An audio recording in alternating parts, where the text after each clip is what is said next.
my esteemed friend and cabinet colleague, Shri Kapil Sibal, Minister of Communications and Information Technology and Law and Justice, Shri V. Narayan Swamy, Minister of State for Personnel, Public Grievances and Pensions and Prime Minister's Office, Shri T.K. Nair, Shri Pradeep Kumar, Chief Vigilance Commissioner, Shri Pulak Chatterjee, Principal Secretary to the Prime Minister, Shri Ranjit Sinha, Director of CBI, Shri S.K. Sarkar, Secretary, Department of Personnel and Planning, and distinguished guests from abroad, and all members of the CBI fraternity who are present here.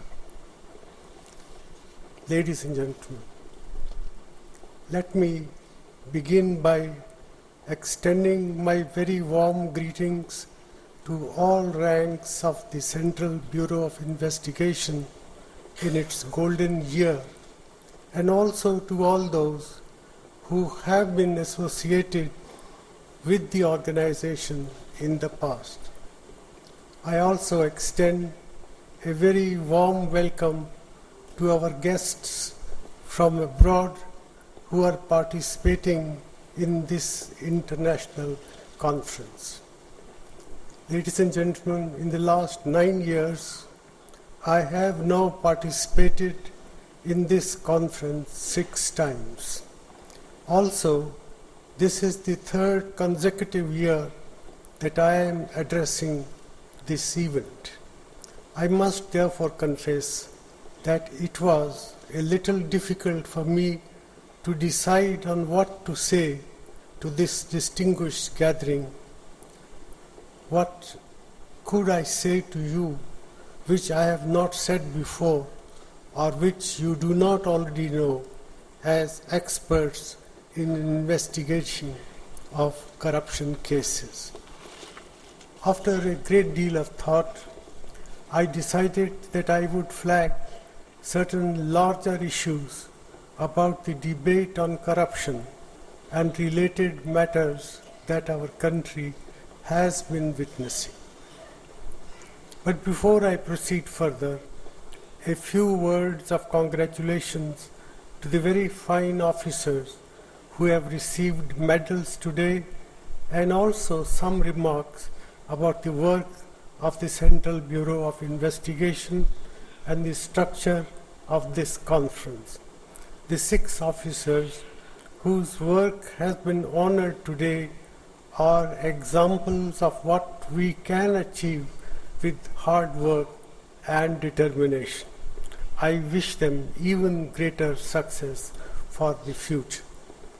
Ladies and gentlemen, the CBI has now completed 50 years of its existence. Though conceived as an anti-corruption agency, it has consistently been asked to investigate complex crimes as well, particularly those which have national or interstate ramifications. It has contributed significantly to our efforts to contain and punish cases of corruption and other serious crime. I compliment the agency for its achievements. Some questions have come up recently about the legality of the CBI. Our government will look into this matter seriously and promptly. This is a matter that will undoubtedly have to be considered also by the highest court in the land. The government will do all that is necessary to establish the need for the CBI and its legitimacy and protect its past and future work. Ladies and gentlemen, I understand that the structure of this conference would be a departure from the past. The session-wise themes would cover the entire mandate of the CBI, and not only anti-corruption efforts as was the practice in the earlier conferences. I am also happy that other law enforcement agencies of the country, as also international and national experts from a range of areas, representatives of public sector units, industry and non-governmental organizations have also been invited to participate in this conference. This reflects the need that the fight against corruption should be a collective national effort of diverse stakeholders and should not only be confined to investigations and prosecutions of corruption-related offences once they happen. Ladies and gentlemen, the economic reforms of the 1990s, followed by periods of fast economic growth, have brought about rapid changes in our country's economy. This process of change will continue in the future as well, as our economy continues to grow and expand. The march of globalization, driven by quick advances in technology, is breaking down geographical boundaries.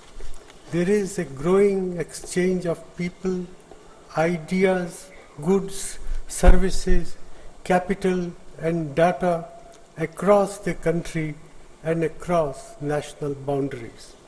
These powerful forces of change that are instrumental in creating greater prosperity are also throwing up new areas of crime and corruption, as also adding to the complexity of the existing crimes. As I have said on an earlier occasion, the answer to this complex set of issues is in emphasizing even more the need for reforms together with better regulation. I hope this conference, with the theme Evolving Common Strategies to Combat Crime and Corruption, will help the participants enhance their understanding of transnational crimes and corruption. To keep pace with the aspirations of the people for clean and transparent governance and also deal with the increasing complexity of economic offences, our government has taken several legal and administrative measures in the last 9 years. I would not take your time in listing all of them, but I would mention a few, like the Right to Information Act, initiatives to enact the Lokpal and the Lok Ayuktas Act, and to amend the Prevention of Corruption Act and the Delhi Special Police Establishment Act, the Public Services Delivery Bill, and administrative steps to reduce discretionary powers of public servants and ensure expeditious disposal of disciplinary proceedings. The point I wish to make here is that we now have a framework in place to curb corruption and increase transparency and accountability in public administration. I hope that in time to come we will be able to make effective use of this framework.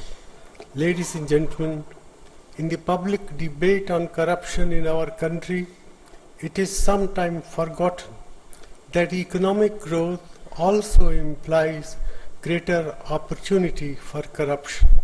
It is important, therefore, that we look at the issue of corruption in the correct perspective. While we must maintain utmost vigilance in preventing corruption and do our utmost in ensuring transparency, accountability, and probity in public life, it is also important to ensure that the work of nation building goes on at a reasonably fast pace.